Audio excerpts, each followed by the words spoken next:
Hello, my name's Malik Pusey, and I'm the director and editor of the documentary Music The Untold Truth. The reason I chose this film is because I'm a music producer and I have a keen interest in music and wanted to show two musicians' perspectives. In the past, I've made two successful documentaries and they were both about music. The first one being on how hip hop is made, and the second is was how rock mixes with rap music. An inspiration for my documentary was one of my favourite documentaries, with producer Young Chop being interviewed about his two hit singles he produced for Chief Keef back in 2012.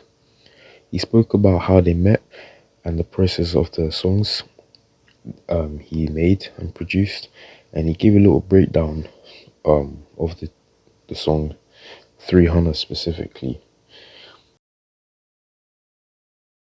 Before we start, I'd like to give a thanks to my team. So the cast, Azuri and Jaden, and voiceovers and co-director Michael.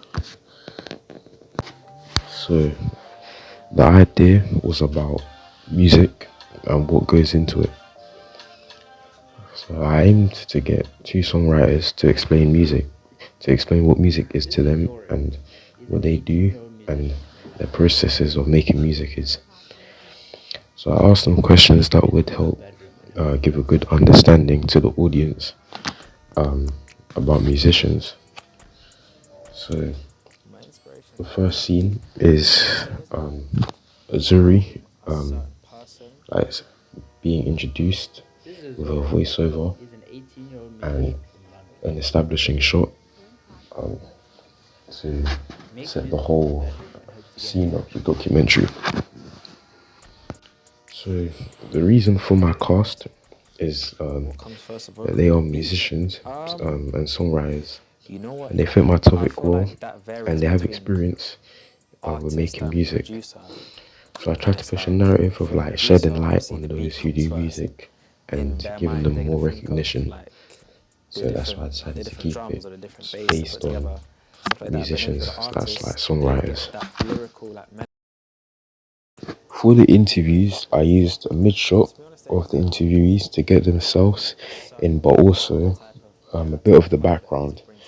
So a good example of this is when Jay is being interviewed in the studio, because it has musical equipment in the background to help set off the topic more of the documentary. I think music's so important to me because it kind of resonates with. For the first location and B-roll with Azuri, the lighting was natural. Lighting with Jay in for his segment was ceiling lighting. For B-roll, I like to get two perspectives. So for example, the scene where Azuri's on the stairs, and it's me filming him from the front on his laptop, and then I go sort of behind, but you can see the laptop and his phone, like the lyrics and the software that he's using to record. Like you can see all of that. So yeah. And this is similar to Jay when he's writing lyrics in the vocal booth, and you get those two sort of perspectives from him in front and you see him typing on his phone. For the scenes with Azuri, the music was actually produced by me. So in the music industry, I go by mprod.otb, so mprod on the beat. So the music helped give it a chill and warm vibe to represent Azuri's character, which is calm and quiet, but at the same time passionate when it comes to like music or sports. Just like the beat is simple but effective.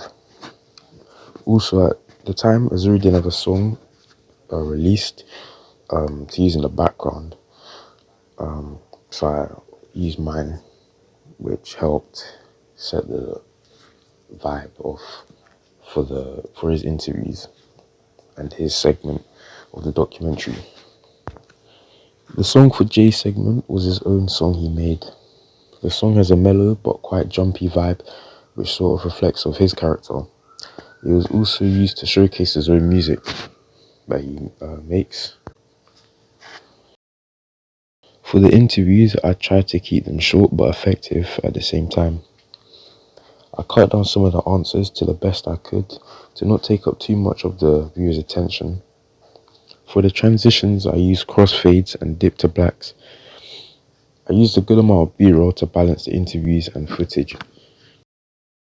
So my documentary wasn't really action-packed as in drama, but it had very key points, especially at the start when the two interviewees were being introduced.